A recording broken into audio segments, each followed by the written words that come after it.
What up, my YouTube family? All the homies out there, all the real ones that still watch my shit. Was cracking. Want to give you guys a video today where I'm gonna dive into a specific artist's career. I'm gonna do things a tad different. I'm gonna save all the new stuff for the weekend. So today we're gonna get into one of the greatest rappers of all time, one of the greatest West Coast legends, and that man would be Ice Cube. That man right there, Ice Cube, jail.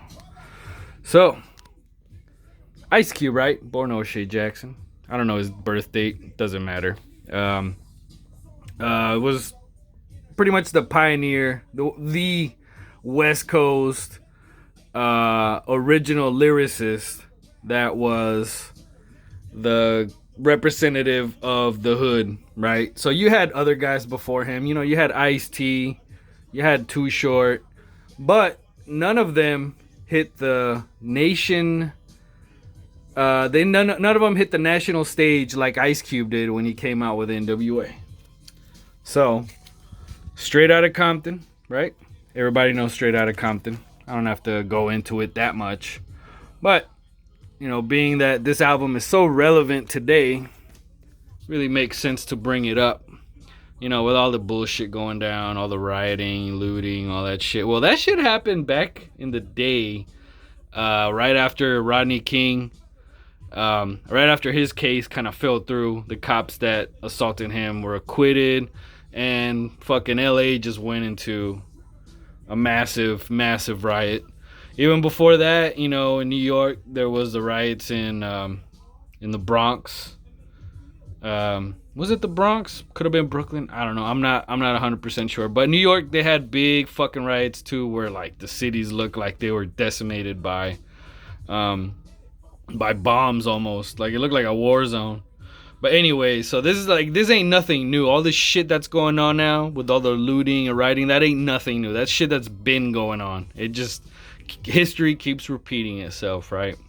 So in any case, NWA, of course, they did, well, you know, just the police. Blank the police.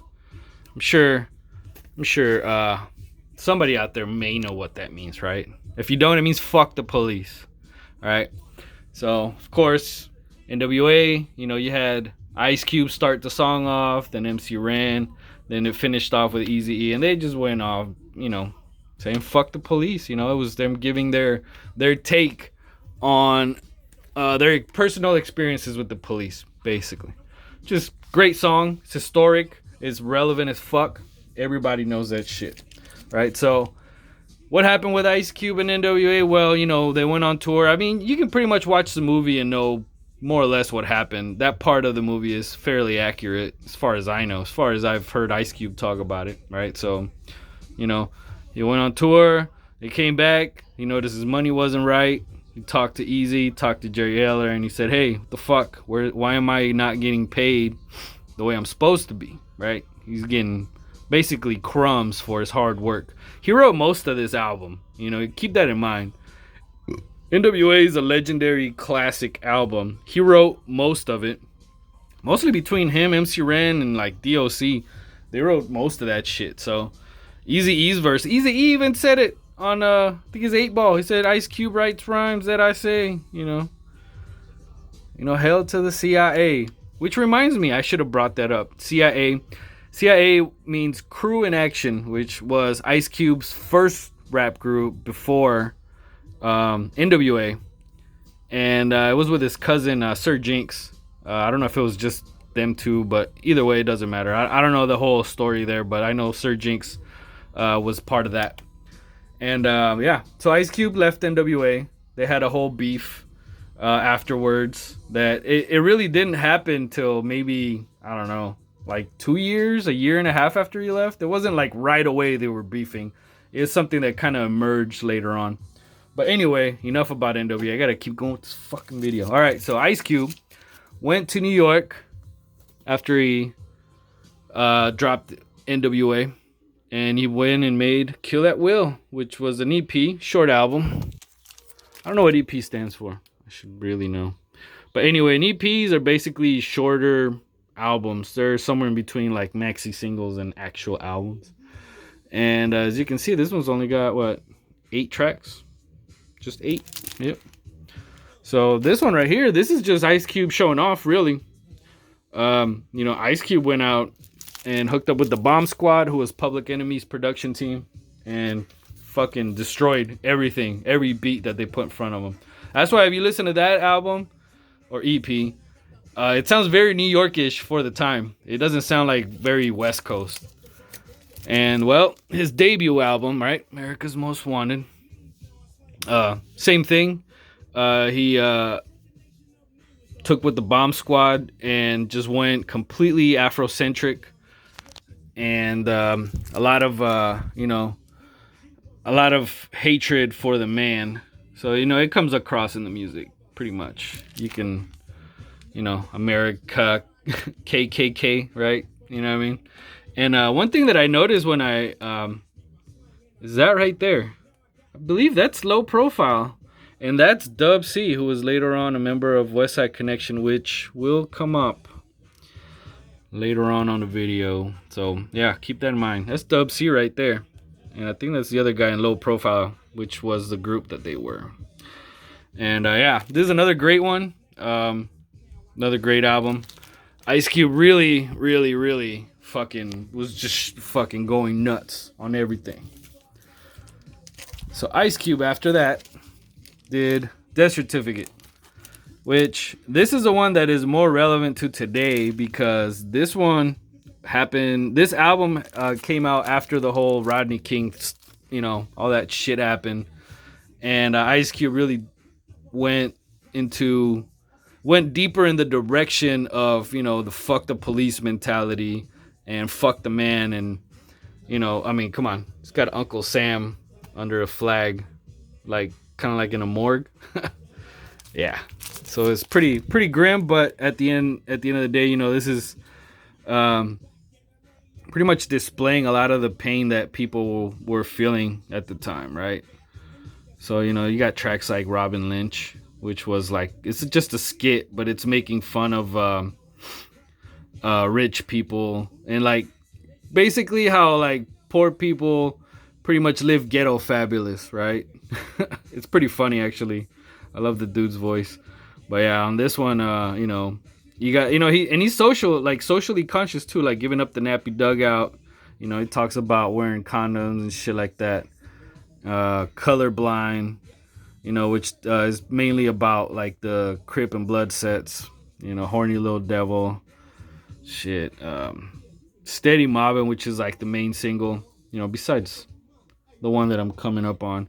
But I think my favorite track on this was My Summer Vacation, which pretty much depicts the way that the California style drug dealing, crack sales and all that shit got moved out to I think it was Minneapolis or somewhere in Minnesota, and in St. Louis, and like it moves around. It's pretty much like the propagation of LA culture. Just fucking dope, sick ass track. Anyway, this album has No Vaseline, which I mentioned that the beef between Ice Cube and NWA didn't really happen until the NWA's second album, and when they were just kind of dissing them, taking shots at them, and Ice Cube just came out and fucking dropped the bomb on them, like just miserably murdered them with No Vaseline, the album version. So this is from a Strange Music release called Beef the Soundtrack. And it's sad that this particular pressing of Death Certificate doesn't have No Vaseline, because it's kind of racist. Again, it's a little anti-Semitic. Jerry Heller was Jewish, and he called him out on it. It's a little racist, I ain't gonna lie, but it's understood. So yeah, No Vaseline. I think that's the greatest diss track of all time. I don't think. I mean, Hit 'Em Up is good, but I don't even think Hit 'Em Up is Tupac's greatest diss track. I think it's Against All Odds. But never mind that. This is about Ice Cube, not Tupac. And I think No Vaseline really just shits on NWA. Like, it shit on them so bad they ended up breaking up. Not because of it, but everything that Ice Cube said in it was so true that it became pretty much like it's like a death certificate for NWA. No shit. Everything Ice Cube says in that song of No Vaseline is basically what happened to NWA. Getting fucked by a white, Jew, all that shit. Come on. Everybody, Dr. Dre bailed, everybody was just like in disarray. But anyway, moving along. Ice Cube's one of his better albums. Yes, The Predator. This is the one that has It Was a Good Day, which is probably his most famous song. Understood, it's a great song.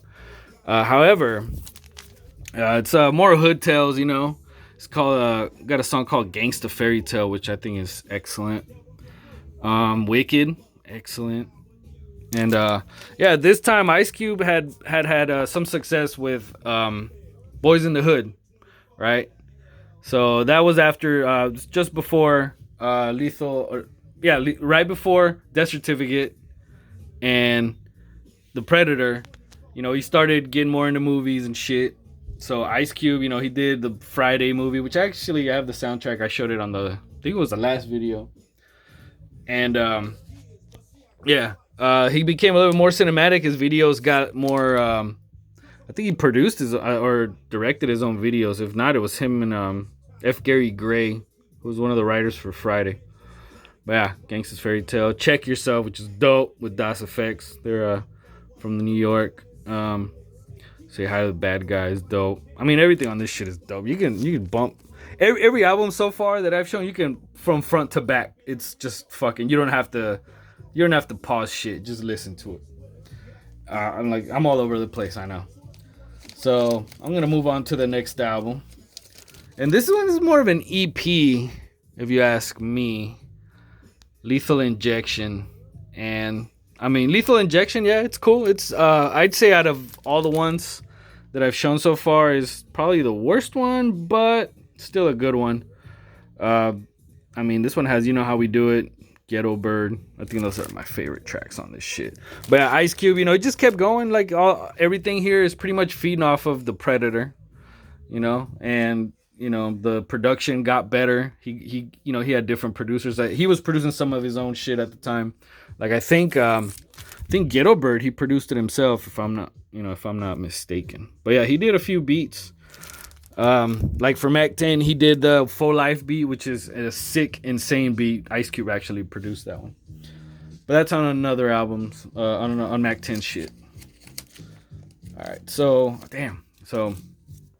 Okay, so next one. And this is, I'm not gonna say it's rare. It's not rare, but it's not one that most people consider as an album, which is kind of not. It's more like a compilation. So I don't know. I think this is just pretty much leftovers from Death Certificate and The Predator and Lethal Injection, and it's got some remixes, right? So this one right here, this is probably my favorite. Of the time, right? Because Ice Cube had some songs that like he had remixes for, but there was nowhere where you could find them. Maybe on the singles, but here he just put them all in one place, one easy to find collection, right? And so it was right around this time that he was writing Friday and all that shit. So he probably didn't have time to do an album, so he just said, "Fuck it, I'm gonna just throw out a whole bunch of shit that I didn't get put out before, didn't get released." And it's great. I love it. That's that one has the remix for What Can I Do, the one with that West Coast G-Funk beat. Yeah. And like has Little Ass G, 24 with an L, My Skin Is My Sin with Dub C. So yeah. Oh yeah, Dub C, right? So I brought up Dub C. So Mac 10, Ice Cube and Dub C got together. They did a song called damn, I should have pulled it out because I do have it. It's called fuck, let me find it. It's here. Oh damn. It's called West Up. Let me see. Oh, here it is. So they got together and they did West Up, right? Yeah, I should have pulled that out. That's my fault. They got together and they were like, damn, like we got a nice little vibe going on here. And then they got on Mac 10's first album called Mac 10. And they did a song called Westside Slaughterhouse, where Ice Cube went at Common for talking shit on the West Coast. Because Common did a track called I Used to Love Her, which was excellent track. But he pretty much insinuated that hip hop was good until it made it to the West Coast. And if you remember, the early 90s were dominated by the West Coast. So, Ice Cube took offense to it and he started shitting on Common. And then later on, Common responded with the bitch in you, blah, blah, blah. And it wasn't like a high profile beef because Common wasn't well known at the time. In fact, most people didn't even know his name was Common Sense. But yeah, so after Westside Slaughterhouse, they decided to form the mega group Westside Connection. And they did this record, Bow Down, which is a great record. It's one of my favorite albums of all time. This one's up there, in my opinion, it's up there with like Doggy Style and The Chronic. It's a little bit shorter, but every song hits, right? Every song hits in the right places. I love this album. Love it to death. So yeah. So Westside Connection, their whole what's the word I'm looking for? Like their whole reason for existence was in 1996, right? You have the East Coast, West Coast beef.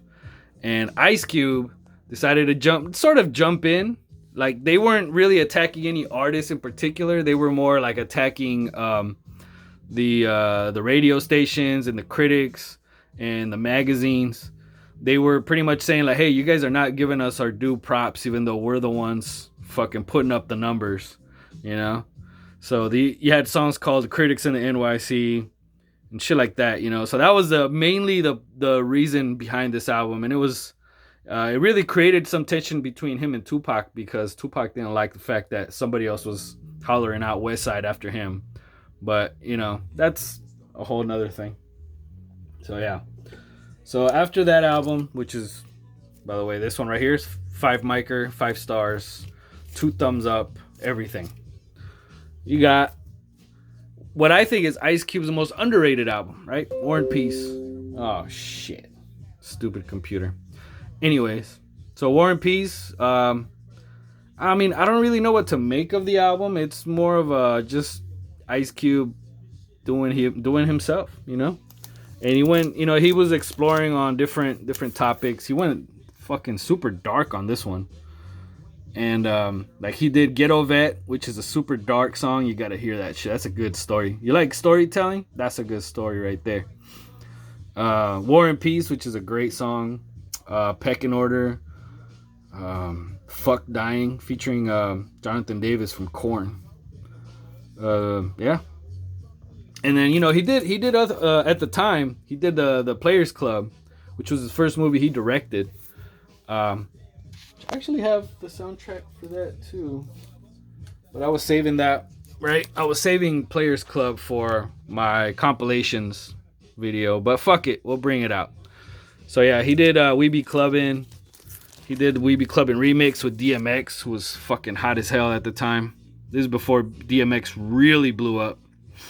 And yeah, you see like the first 4 tracks are all Ice Cube, but remixes of We Be Clubbin' and shit. Then you had this one, I'm a Hoe, which is pretty much a remake of UTFO's I'm a Hoe.